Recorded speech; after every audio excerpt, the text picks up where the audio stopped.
I'm going to show you how you can add a countdown timer on Shopify. To get started, you want to go to the search bar up here and you want to search up something called countdown timer like this.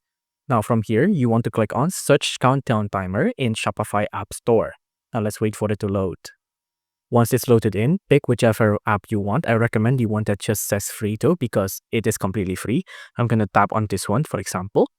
Now from here, I'm just going to click on install. Let's wait for it to load. From here, click on install, wait for it to load. Once it's installed, it'll look like this. Let's tap on create widget here.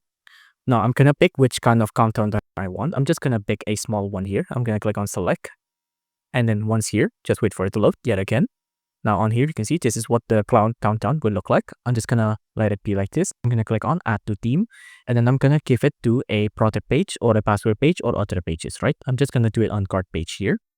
And then let's wait for it to load. Once it's loaded, you'll see that this screen will appear. You'll have to paste the widget ID from the timer to appear. You can see widget ID. Go back to the previous one here, and then you want to copy the ID here. Go back, paste this in here, and then wait for it to load. And then there you go. The countdown timer is now up and running on our Shopify store.